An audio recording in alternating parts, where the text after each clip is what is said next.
Um dos dramas do espírito, encarnado ou desencarnado, reside na fixação mental, que é o estado em que a criatura nada mais vê, nada mais ouve, nada mais sente, além da esfera desvairada de si mesma. Por isso, a ideia fixa pode operar a indefinida estagnação da vida mental no tempo. Pode perdurar por séculos e até milênios. Fixação mental, ou ideia fixa, ou ainda monoideísmo, é a operação pela qual o espírito dirige o pensamento a uma ideia central, única e atuante, atribuindo-lhe importância superior às outras, ou ainda a tenacidade do pensamento em determinado ato danoso, a criar liame com os seus agentes ou pacientes.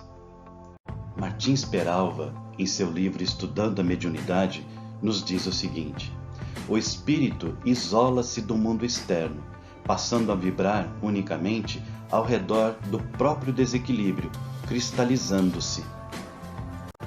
André Luiz, no livro Nos Domínios da Mediunidade, capítulo 25, compara a reencarnação como a linha de frente numa batalha pelo aperfeiçoamento individual e coletivo, em que o indivíduo deve armar-se de ideias santificantes para conquistar a sublimação de si mesmo. A mente é o soldado que, vitorioso e morto, sobe verticalmente para outro plano. Se fracassa, entretanto, por incúria ou rebeldia, volta à retaguarda, onde se confunde com os desajustados para tratamento por tempo indeterminado. A retaguarda das lutas terrestres é sempre a faixa atormentada dos neuróticos, dos loucos, dos mutilados, dos feridos e dos enfermos de toda a casta.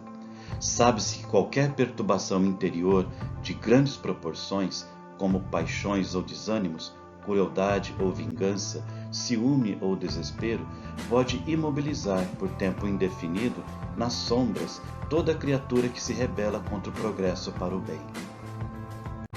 Na vida, o relógio inflexível assinala o mesmo horário para todos.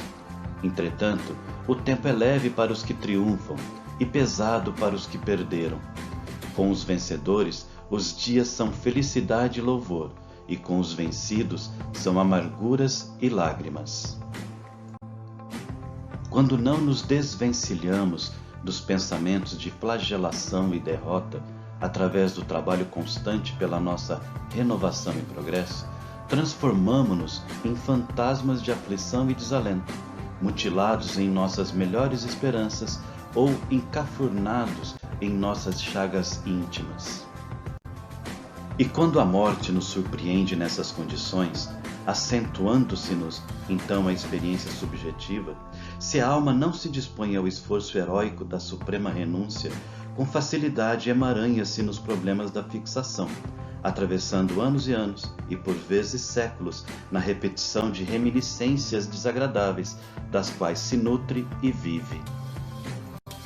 Quando a alma reconhece sua culpa e se fixa mentalmente no ato que cometeu, passa a moê-lo e a remoê-lo, agasalhando o remorso que é sentimento destruidor. Arrepender-se da prática danosa e perseguir a reparação é o remédio. Por sua vez, o ser que sofre o ato danoso, ao fixá-lo mentalmente, quer a todo custo sua reparação, esquecendo a sublimação de si mesmo, que é a mais alta vitória do espírito no processo de regeneração.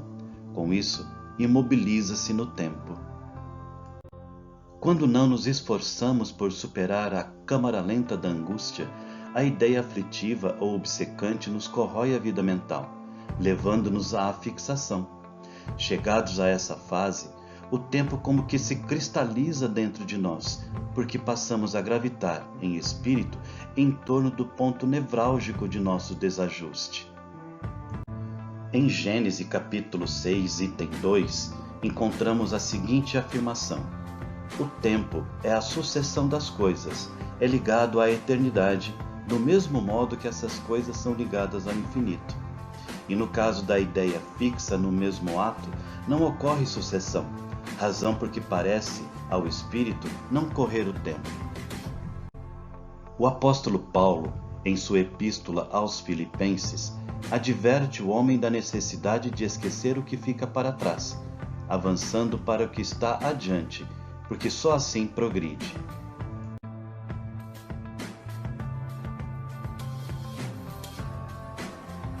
André Luiz esclarece ainda sobre a situação da alma do desencarnado, estacionária nessas vibrações durante o tempo em que se mantém no repouso habitual, logo após o desencarne. Sofre angustiosos pesadelos, despertando quase sempre em plena alienação, cultivando apaixonadamente as impressões em que julga encontrar a felicidade.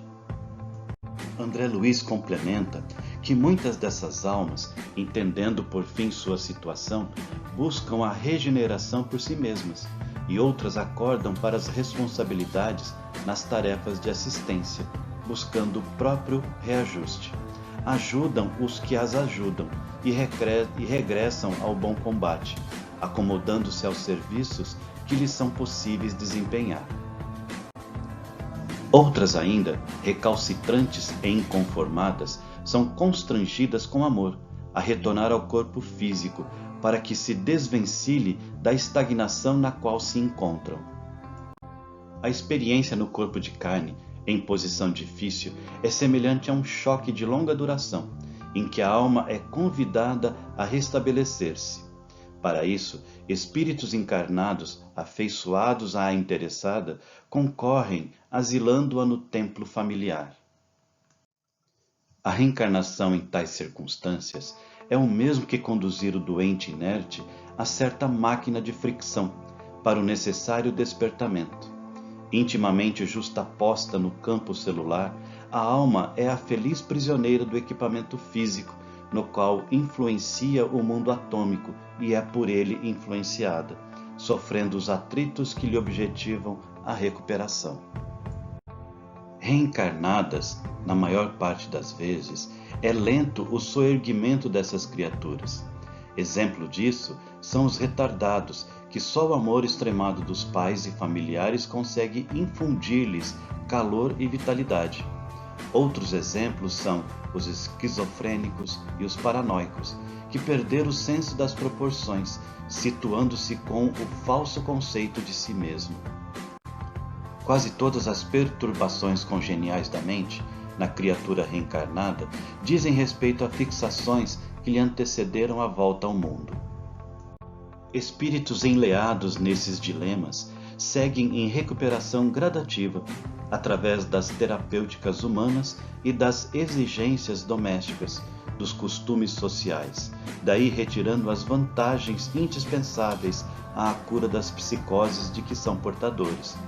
A reencarnação, portanto, é a oportunidade bendita de nova chance para o espírito, a melhor terapia para a fixação mental.